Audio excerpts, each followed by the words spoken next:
Hey there, my friend. It's Deborah Costu, or as some people call me, Deborah Dementia.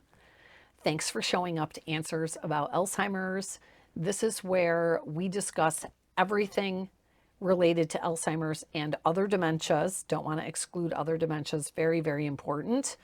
But if you're new to the channel, please make sure you hit the subscribe button and the notification bell because you're going to want to know when new content is released.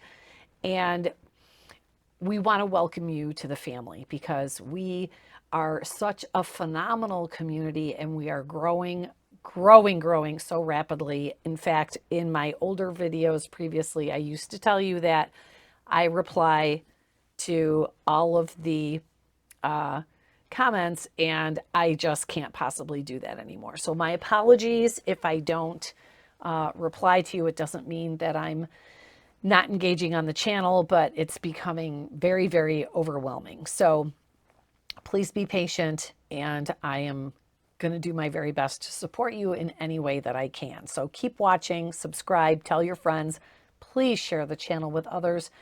I have found that there is so many people out there that need this, and many of you are coming because others are recommending it. So all of us know someone who needs this channel as well. So please share with your family, your friends, coworkers, whoever.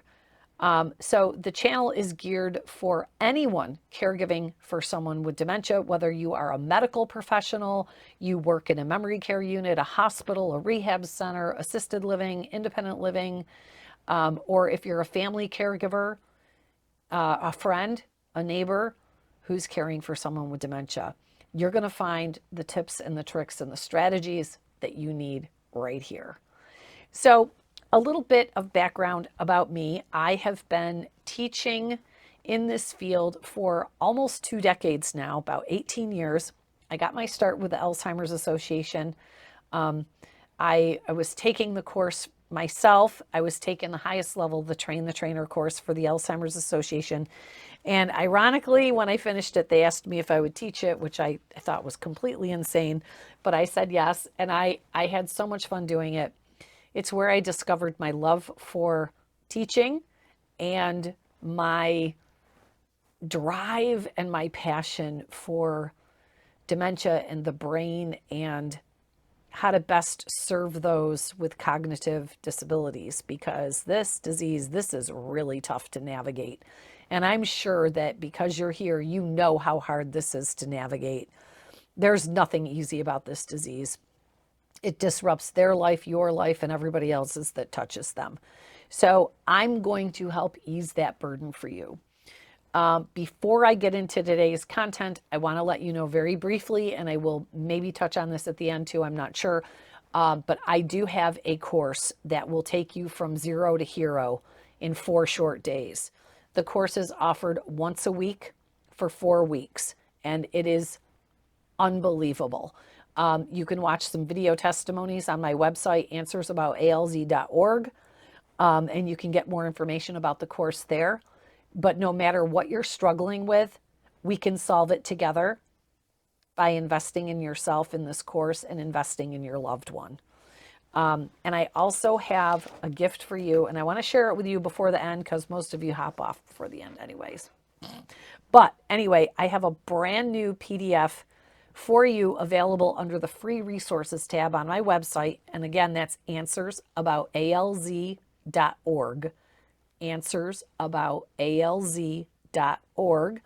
And this is a free PDF for you. It's called What Triggers Me. And this is phenomenal. So the next time you're having a kind of a bad day and you're like, you know, why me? And this is horrible and whatever, pull this out and give this a quick read. It'll change your mindset. So this is just a lot of different things of why a person with dementia gets triggered. And I think it's going to really open your eyes. So What Triggers Me, free PDF for you. It's my gift for you, available at answersaboutalz.org. So a friend of mine on the YouTube channel had actually asked for me to do a video on this, Karen. Karen, thank you so much for requesting this video. I have done one not too long ago about obsessing over finances and paperwork, but she was kind of asking more, how do you actually take over the financials for a person with dementia? And so that's what we're going to try to talk about today. I really should remember to silence my phones before I come on. Sorry about that. So anyway, Karen, here you go. We're going to talk about how do you take over the finances for a person with dementia, because this is hard stuff, right? This is really, really hard stuff. So this really is course level stuff that I go over in my course.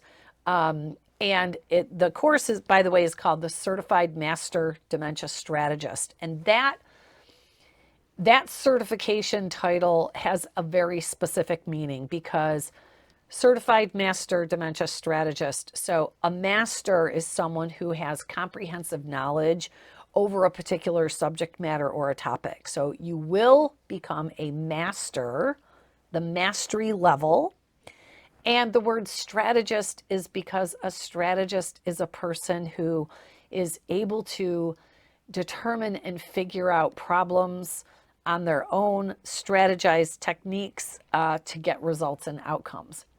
And let's face it, when we're dealing with a person with dementia, what we need are outcomes and strategies.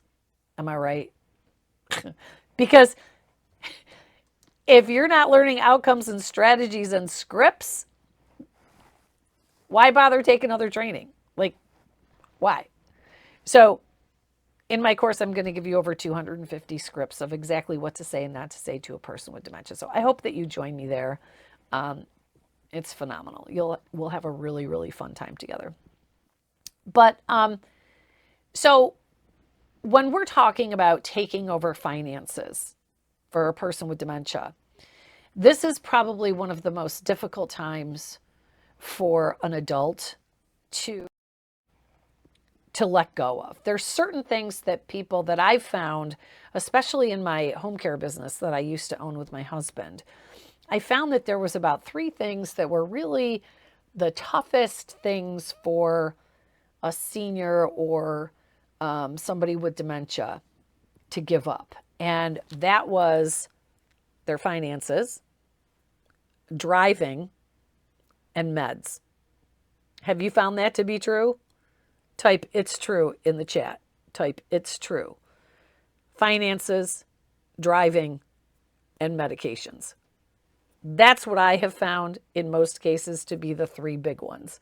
And they're hard, right? I mean, when you think about it, these are things that they have been in control of their entire life, right? We started driving when we're like 16.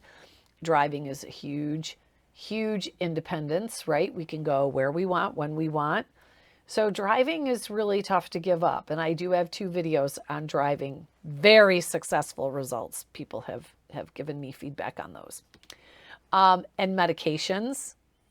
Medications can have many different layers, but giving up setting up our own meds or being in control of our own medications is a doozy. We feel belittled. We feel, what triggers me? We feel out of control, and we feel like a child, or we may have feelings that we're not sick, we don't need medications, but there's many, many different layers to the medication problem. But giving up finances, this is a doozy, right? So when you think about it, I have a very dear friend of mine. Her name is Debra Savage, and she has this wonderful program. She does like financial clarity and guidance. She's amazing. So if you're looking for that, please look her up, Debra Savage. And she always says to me, she has like this catchphrase, and she says, you can't go through life without dealing with money. And I found that to be very profound, right? You really can't go through life without dealing with money. So here's your person with dementia. Their whole lives, they've dealt with money. Even when you're a small child, you started dealing with money because you wanted candy at the store. You wanted a toy you saw on TV, right? So now all of a sudden, where's your money? Where's your money? Where's your finances? Who's doing it? Why am I not doing it? Where's all my paperwork? Like, I'm concerned that I don't have any money. What if I need something? What if there's an emergency, right? So a person with dementia, while they may not be capable of managing their money anymore, the problem is they still want to. They still feel like they need to be doing it. They should be doing it. And they can't comprehend where, what, why, right? So they may be asking you, where are all my financial, where's my checkbook? Where's my investments? Where's all my paperwork? You know, I used to have it in this certain spot. Where is it? You stole it. You took it. Somebody is robbing me, right? So we want to make sure that we're making sure that our person with dementia, first of all, feels safe and secure and they're not worried or upset. So how do we kind of take over that role without disrupting the apple cart, right? And having them flip out. So money equals power. Money equals power. Money equals control. And it offers a sense of a feeling of safe and security, right? What triggers me? Feeling unsafe, feeling insecure. You saw me turn that off, right? You saw me turn that off. I don't have dementia yet, right? Okay. So where were we? Okay. A feeling. Money gives us a feeling of security and safety and power and control. So when you take that away from them, what are you taking away? Type it in the chat. I know you've got this. You got to start thinking. See, this is how I get you to become a strategist. So if having control, having their money makes them feel secure, in control, right? What does removing that do to them? It makes them feel what? Put it in the chat. I'm going to pause. Put it in the chat. It can make them feel anxious, insecure, vulnerable, crippled, fearful,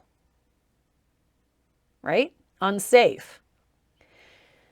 So we have to make sure that we're putting something in place to make them still feel safe and secure, okay? So the first thing you can do is like maybe give them a fake checkbook, give them fake bank statements, right? Or block things out with a marker like account numbers. And then try to figure out how did they used to store all of that stuff in the past. Was it piled up on the kitchen table? So get a pile of crap and put it on the dining room table, kitchen table, whatever. Did they have a file cabinet? Get a little file cabinet and put stuff in there. Stuff for them to look at and manipulate and look at, and because they're going to be searching for it, right? Get them a fake checkbook. Get them one of your old checkbooks, right? Create one. Take a couple of weeks and 3 times a day, write some stuff in there, okay? At least it's something.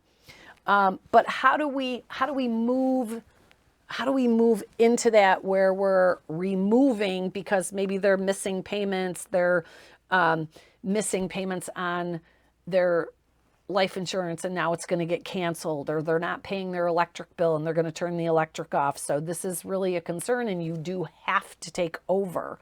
So there's a few different ways of going about that.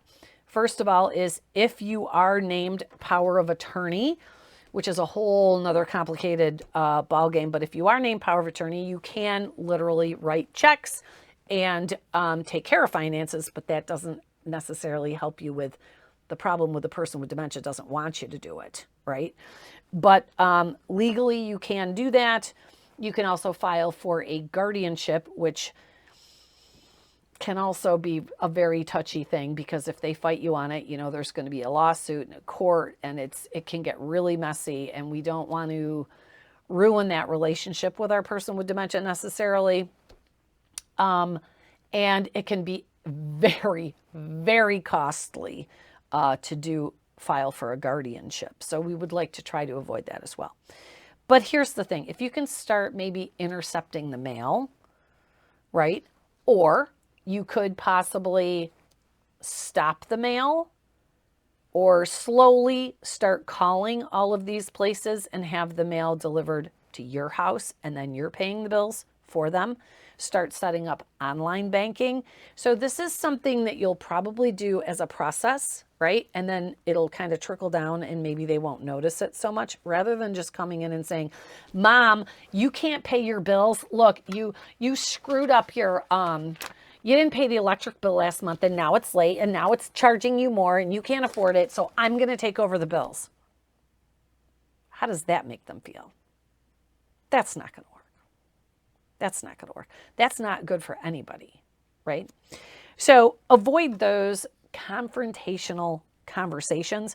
And again, this is something that we do in the course. Big time. Big time. This is what we do, communication throughout the course. But if you can try to do it slowly move things to online, start sending the bills to a different address to the person who's going to pay for it, you're going to be a lot better off. Another thing is to talk about their fears and their concerns. When they're upset about, where's my checkbook, where's this, they're concerned about money, right? Whatever it is that they're bringing up to you, rather than addressing the actual situation, try talking about their feelings behind it, right? Well, what's concerning you about the money, right? Because maybe they're afraid somebody's stealing it. Maybe they're just afraid because they don't see the paperwork. Maybe they're afraid they don't have enough money. So if you find out more the root of the problem, why they're upset in the first place, then you can concentrate on the feelings behind what they're asking you, rather than focusing on the behavior that they're outwardly presenting with. And again, this is course level stuff, you guys. So this is just really scratching the surface. But talk about their fears and their concerns, rather than necessarily what the specific problem is that they're upset about. Because usually they're going to say something like, where are my finances? Everything's a mess. I don't know where anything is. I got to pay my bills. You want to talk about the fear, the frustration behind those statements. All right. So I hope I'm making myself clear on that. Another way to maybe kind of combat that would be to come back with something like, oh, you know what? I may have forgotten to mention this to you, but I sent all your stuff over to the accountant because they just wanted to review everything. I'm so sorry. Now you're taking the blame. And you're saying that everything is still here. It's just somewhere else for safekeeping, right? Somebody of authority that you trust has it, and it's just temporary. It'll all be back. I'll give them a call and find out how they're doing with it. Okay? So you're solving their problem. So sometimes the person might just be obsessing over finances rather than necessarily wanting to continue to pay their bills. They're just obsessing about, where are my bills? Where's the paperwork? They are rummaging and things like that. So if this is like a compulsive or an obsessive type thing, this person may actually be in need of an activity. So on my website, I have a whole list of different activities for people with dementia for different stages. I highly recommend that's in the free resources tab, as well as what triggers me. And that's free for you as well. But so those are just a few ideas for you, just some quick little tips for how to take over the finances, because there does come a time when the person with dementia is not making proper decisions anymore. They're making poor judgments, or they're just not able to do the sequencing, calendars, time, date, place, and they're not able to be organized anymore and do things in a series of steps and executive functioning that it takes to pay the bills. So there comes a time, unfortunately, when the person with dementia no longer has these choices of whether or not they're able to do certain tasks, and we do have to take over. The problem is how we take over. And that's what I want to help you with, because how we do things means everything. It means keeping a relationship intact or destroying our relationships with those with dementia. And we don't want that. So let me help you. Join me, book a call on my website to discuss the Certified Master Dementia Strategist course. I can make your life so much easier. I can make your person with dementia's life so much easier, but it's up to you. You got to make that first move, pick up the call, pick up the phone, book a call with me, and talk about the course. I also offer one-on-one coaching. So if you're dealing with one or two particular problems like this, like finances, that you really feel you just need this one thing figured out or two things figured out, I do one-on-one coaching as well. So book an inquiry call. We'll discuss it. We'll decide if it makes sense. And if it does, we can go forward from there. But listen, you're not alone. You're not alone. I've got you. I've got you. I can help you with all of these problems. So I hope that you reach out to me, and we'll talk soon. I'm Debra Dementia. Make sure you hit the subscribe button and share the channel with your friends. I'll see you next time. Together we can.